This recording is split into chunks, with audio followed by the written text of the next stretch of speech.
Peace to your feet, we bringing the news. Facts stay sharp, yeah, we never confused. From the streets to the world, get the real, no cap. Breaking headlines, put the truth on the map. Yo, fast with the facts, we don't play no games. Report on what's real, we ain't chasing fame. Call Peace TV, stay locked, stay tuned. If you want the real talk, we deliver it soon.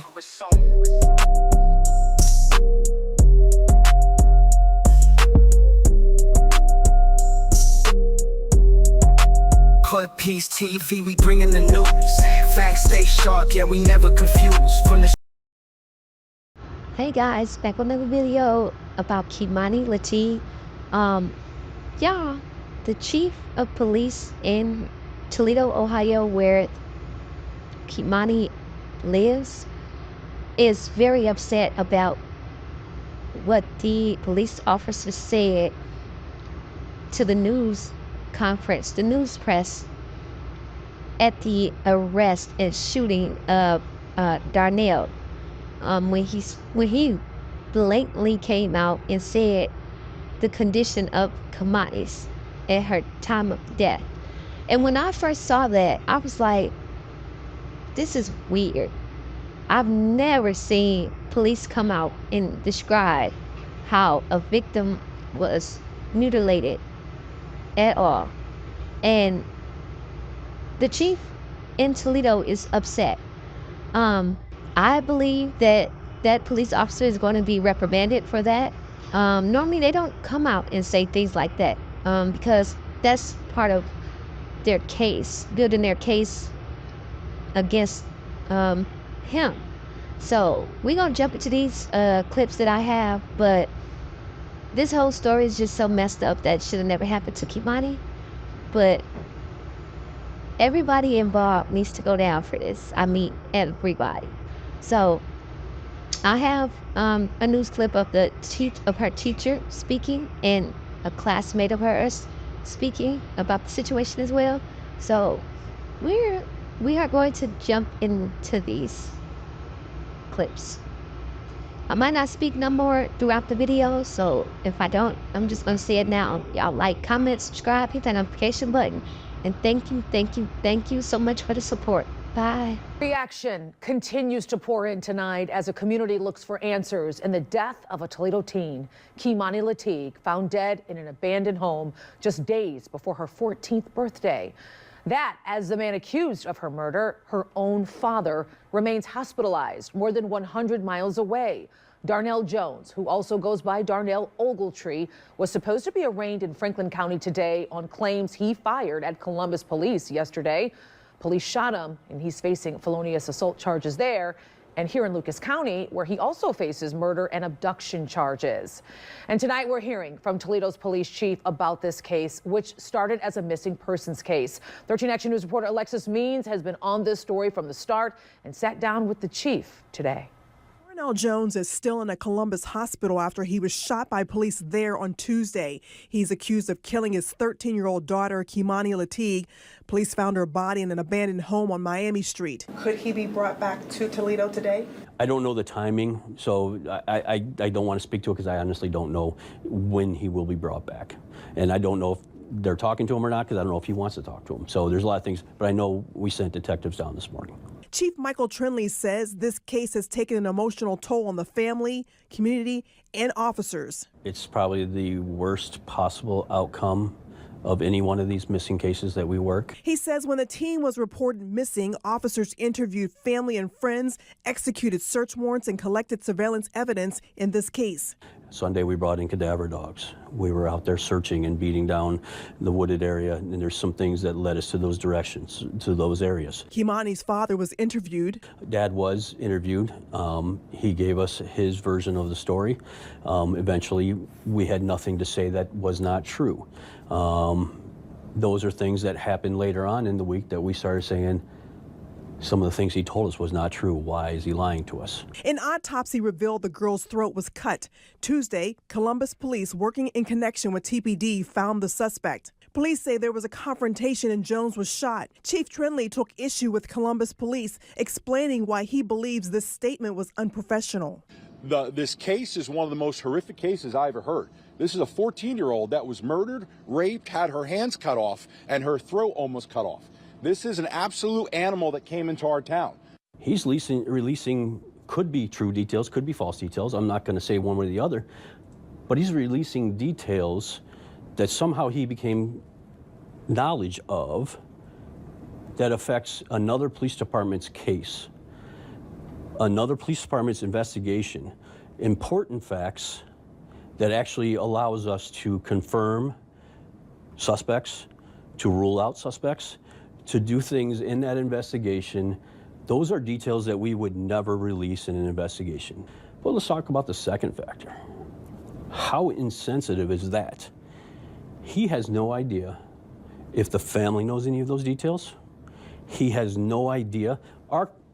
Our coroner hadn't done the autopsy yet when he's running and saying those things. The chief says his detectives hold on to information so they can build a tight case. I asked him if rape charges will be filed. At this point, we have no evidence that would allow us to file those charges. That doesn't mean that evidence won't come later. Alexis Means, 13 Action News. And just in, Columbus officer Brian Steele releasing a statement in response to what Chief Trenley said about the comments that he made yesterday. Steele says the information he shared came straight from the officers at the scene and those actively searching for the suspect. He adds that if the details of the crime were truly confidential, Chief Trenley should have communicated that outside agencies. Steele says he believes in transparency with the public. He closes by saying, as for catching Toledo's suspect, a simple thank you, CPD, would have sufficed. Members of Toledo City Council are demanding answers in Keimani's death. Council President Carrie Hartman says a lot of systems in the community Keimani's death. Council President Carrie Hartman says a lot of systems in the community failed the young girl. Councilmember George Taranto raised concerns about what happens when agencies receive reports of potential abuse. We deserve action. We depend on these agencies to do their job. And I guess my question is, did they do their job? It doesn't sound like that. But I have an open mind. I want the truth. We all need to have that information ASAP. One of Keimani's former teachers tells 13 Action News that she and others reported abuse concerns while the girl was with a different guardian. Lucas County leaders are also looking for answers and action. Commissioner Pete Gerken says he wants to rebuild trust between the community and Children's Services. He says it's difficult to run a Children's Services board, but right now the community doesn't trust the system. He tells us if the board formally asks for help, commissioners are prepared to launch a task force to look into the system. Gerken says he'd want to bring in outside groups and include foster parents, welfare advocates, and school and court leaders. It's not singular just on one case. This one case is kind of symptomatic of how that whole system runs, right? So for every Keimani, were there other cases that needed some attention that didn't end so tragically? First, Gerken says he wants to let Children's Services have its emergency meeting, and that is set for tomorrow. He couldn't say whether that meeting will be about Keimani, but he did tell us commissioners will be there. And count on 13 Action News to stay on top of. Basically, this is the video we are talking about. I'll tell you right now, the wrong town to come to if you murder somebody. Our SWAT team will go out looking for you. This case is one of the most horrific cases I ever heard. This is a 14-year-old that was murdered, raped, had her hands cut off, and her throat almost cut off. This is an absolute animal that came into our town. I understand some of your editors won't let you print the word animal or view the word animal. If people are more offended to how I'm describing him, how he treated that girl, that's on them, not on me. Again, I'm glad our officers are okay. Our SWAT are the best of the best. We just sent a message. You murder somebody, do not come to this town. For 13 years, Keimani was enrolled in 6 different schools, and tonight we're hearing from some of the people from those schools who say she came to school with potential signs of abuse. Michael Sandlin joins us. Michael, what did they have to say to you? Well, Kaylee, Jeff, they say they tried to sound the alarm and it fell on deaf ears. I spoke to a classmate of Keimani's who says she tried to tell a teacher, and I spoke to a teacher who says she tried to tell CSB. In both instances, the person they tried to help is now gone.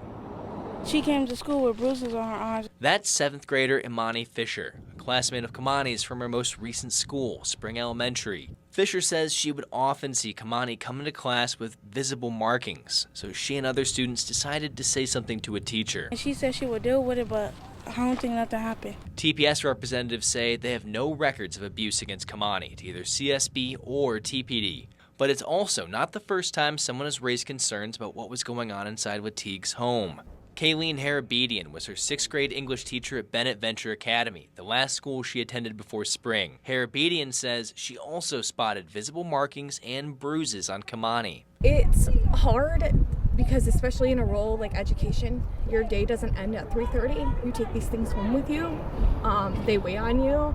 I'm a parent myself, and I tried my best to make sure that she was removed from that environment. Harabedian claims she put in multiple calls to CSB. Keimani's grandmother and legal guardian Dorothy Latigue says they did come knocking on her door, but she denies there was any abuse in the home. I've went through this twice because the school system had contacted CSB on her behalf when she went to Bennett Academy. And they came in, they did a case study and closed it. They've stated there's a way to chastise children without physically harm. Tells WTOL 11 any records the organization has are protected under Ohio privacy laws per the Lucas County prosecutor and cannot be released as public record. Coming up this Friday, in honor of what would have been Keimani's birthday, the Toledo Buffalo Soldiers are stepping up to support the students at Spring Elementary. The club will provide lunch for all students from the Off the Rails food trolley. Plus, Costco in Toledo has donated cake for the students and teachers. They already feel failed by Toledo Police and they feel failed by CSB. So, but they don't want to stay at home and they should not have to go back into a dangerous situation. As the community still processes this tragedy, people are demanding answers from elected leaders about what's going to be done to prevent another child from being in this situation. Andre Norrell spent time listening alongside a member of Toledo City Council. Andre, what was the message that you heard tonight? Well, it's clear people want action. Councilwoman Brittany Jones held the listening session here in the Vistula neighborhood. The whole time people talked about what happened to Keimani and what can be done now to make sure it doesn't happen again. That whole situation, it was tragic. It tore me down also, just like it did the whole city. It's the feeling throughout this room. Erica Bonds and Shireen Strozer have been following Keimani's case since she first went missing. I started my morning out by buying batteries for a flashlight.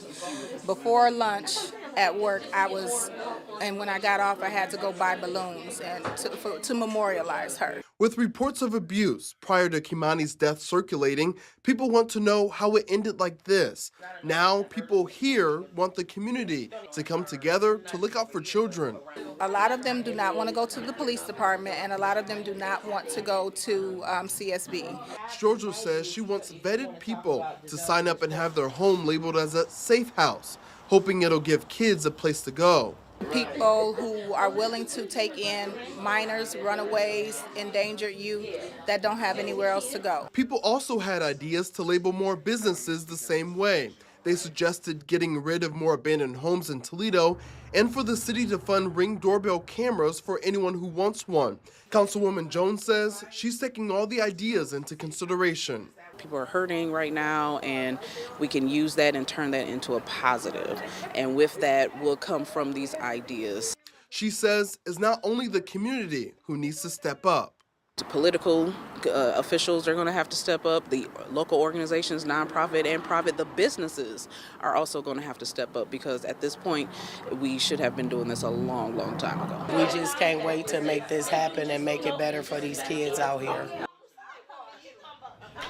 Now, there was also talk of opening an investigation into Lucas County Children's Services. Right now, we do know the organization plans to release any information it can this Friday. Our team will be there and bring you the latest. Reporting in North Toledo, Andre Norrell, WTOL 11.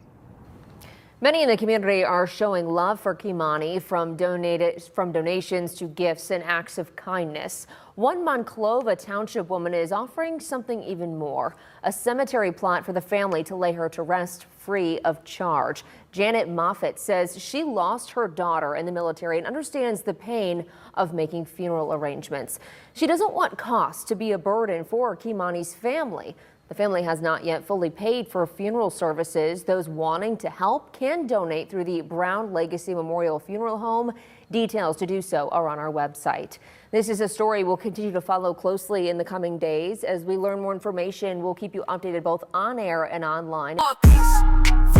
We bring in the news. Facts stay sharp, yet we never confuse.